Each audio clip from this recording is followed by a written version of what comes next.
The rain fell lightly that night, turning the stone streets of the small town into distorted mirrors. The dim streetlights flickered as if about to go out at any moment, and the cold wind carried the smell of wet earth mixed with something heavier, almost metallic, like blood. Helena, a 27-year-old journalist, parked her car in front of the old municipal library. The building was imposing, with columns worn by time and tall windows that reflected the darkness. That morning, she had received an anonymous email containing only one sentence. "If you want to uncover the truth about the disappearances, be here at 11 p.m. Since moving to the town to work for the local newspaper, Helena had heard rumors about mysterious disappearances that had haunted the region for decades. People vanished without a trace, young, adults, even children. The police always labeled them as unsolved cases, but the families spoke of something much darker, a cult, an ancient pact, a ritual that kept alive a forgotten curse. Helena knew it could be a trap or a cruel prank, but her curiosity was stronger than her fear. With her camera in her bag and a recorder in her pocket, she pushed open the library's heavy door. The interior was swallowed by shadows. The tall shelves rose like silent sentinels, filled with books that reeked of mold and dust. The silence was so deep that each step echoed disturbingly. At the back of the hall, there was a table lit by a single candle. On it lay an open book. Its yellowed pages were covered in strange hand-drawn symbols. Helena approached, her heart racing. The book seemed to be a diary. Flipping through it, she found notes in Latin, drawings of ritual circles and phrases in archaic Portuguese. One line caught her attention. "Blood is the key. Sacrifice opens the way." Before she could capture it with her camera, a sharp sound broke the silence, like wood scraping against the floor. Helena turned suddenly.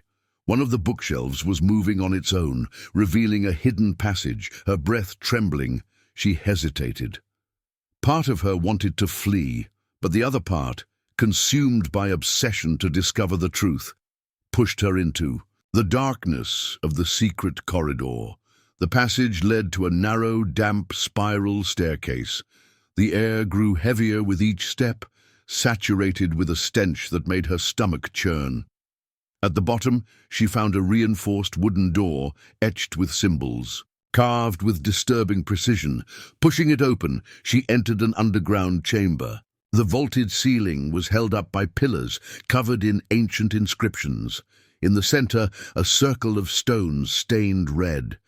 Black candles burned around it, casting shadows that danced along the walls. Helena realized she wasn't alone. Voices echoed in a guttural tongue, coming from behind the columns. Hooded figures slowly emerged, each holding a candle. There were 12 in total.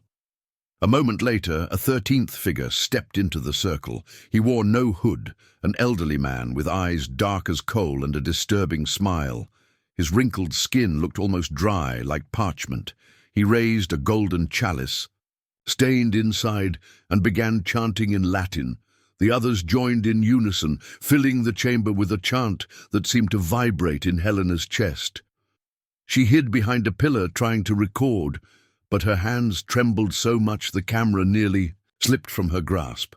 At the center of the circle, carried by 2 hooded men, was a young man bound and gagged. His wide eyes begged for help. Helena wanted to run to him, but horror held her still. The elder raised a ritual dagger, its curved blade inscribed with symbols that gleamed in the candlelight. The blood of the innocent feeds the pact. Each generation, the town prospers. The harvest never fails. The price is the life we choose. Helena understood. The disappearances weren't chance. They were part of a blood ritual that sustained the town. The muffled cry of the young man filled the chamber as the blade pressed against his skin. Blood flowed into the chalice, which was raised as an offering. The candles flickered, and a chilling wind swept the chamber, as if something unseen had just passed through. Helena stumbled backward, knocking over a loose stone. The sound echoed loudly. At once, the chanting ceased. All turned toward her. Silence was more terrifying than any scream. The elder smiled. "We have a visitor." Before Helena could run, two hooded figures seized her by the arms, dragging her into the circle. Her camera fell and shattered. The elder's gaze pierced her. "Blood always chooses, and tonight it has chosen you." She fought desperately, but ropes bound her wrists tightly. The circle was now stained with the blood of the first victim, who no longer moved. Still holding the chalice, the elder approached her. Helena screamed, but her cries were drowned by the chants, now louder, frenzied. The cold blade touched her skin. Helena squeezed her eyes shut, tasting the salt of her tears. But before the strike fell, every candle extinguished at once. A deep roar echoed through the walls, something that came from no human throat. The pillars shook, and from the circle of blood, a black smoke began to rise, taking form. The hooded figures fell to their knees in a trance as the entity emerged. A tall, skeletal figure with glowing red eyes and claws that scraped the stone floor. Helena watched in horror. The ritual had gone wrong. The sacrifice hadn't been completed in time, and now the creature was uncontrolled. In seconds, screams tore through the chamber. The entity ripped through the hooded figures, tearing limbs, devouring flesh, painting the walls with blood.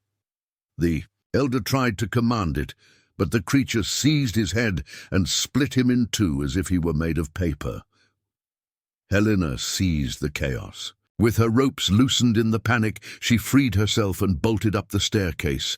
The roars of the creature and the cultist's death screams pursuing her. She fled through the library, stumbling, her body drenched in blood not her own. The main door felt impossibly far.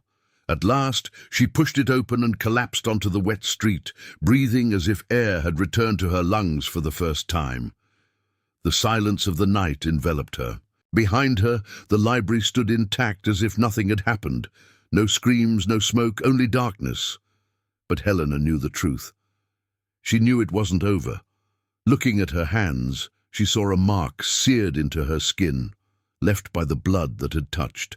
The circle, an inscription shaped like an ancient symbol, glowed faintly, burning her flesh, and a voice whispered in her mind, "You belong to us now."